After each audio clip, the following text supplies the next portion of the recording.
இன்றைய தகவல் நிகழ்ச்சியில் தகவல் தருபவர் திருமதி கலா சரஸ்வதி. தலைப்பு ஆண்டாள். விஷ்ணு சித்தர் எம்பெருமானுக்காக தனது நந்தவனத்தில் பூ பறித்து கொண்டிருந்தார். அப்பொழுது அங்கே அழும் சத்தம் கேட்டு பெண் குழந்தை ஒன்று கிடப்பதைக் கண்டு அதை வாரி அணைத்து உச்சி மோந்தார்.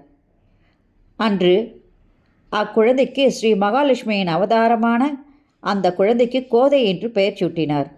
அன்றைய நாள் ஆடிப்பூர திருநாள். சிறு வயதிலிருந்தே அரங்கன் ஒருவனையே மணப்பேன், மானிடருக்கு மாலை சூட மாட்டேன், மதுசூதனன் வந்தென்னை கைத்தலம் பற்றும் வரை காத்திருப்பேன் என்று தந்தையிடம் கூறினாள் ஆண்டாள். பிடிவாதமாக கூறிவிட்டாள்.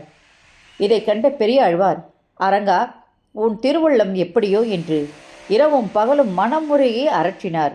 ஒரு நாள் அரங்கனுக்காக பெரியாழ்வார் தொடுத்து வைத்திருந்த அழகான பெரிய மலர் மாலை ஒன்றை அணிந்து கொண்டு கண்ணாடி முன் நின்று அழகு பார்த்து கொண்டிருந்தாள் கோதை.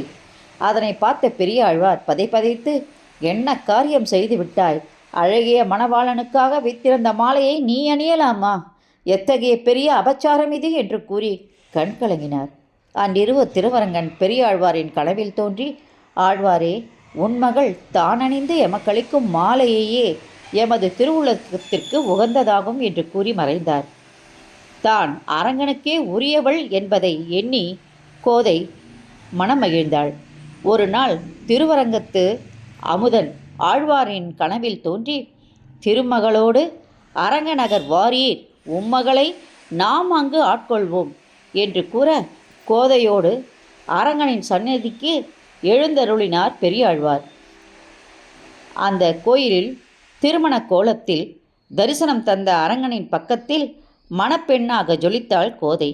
என்னை ஆண்டவளே என்று திருவாய் மலர்ந்தருளி கோதையை தன்னுடன் சேர்த்து கொண்டான் அரங்கத்து பேரழகன். பக்தர்களை ஆட்கொண்டு அருளும் அந்த அரங்கனையே ஆட்கொண்ட கோதை அன்று முதல் ஆண்டாள் ஆனாள். நன்றி, வணக்கம். இந்த ஆடியோ வீடியோ உங்களுக்கு பிடிச்சிருந்தால் லைக் பண்ணுங்கள், ஷேர் பண்ணுங்கள். குளத்தூர் பாபா டெம்பிள் சேனலுக்கு நீங்கள் சப்ஸ்கிரைப் பண்ணுங்கள்.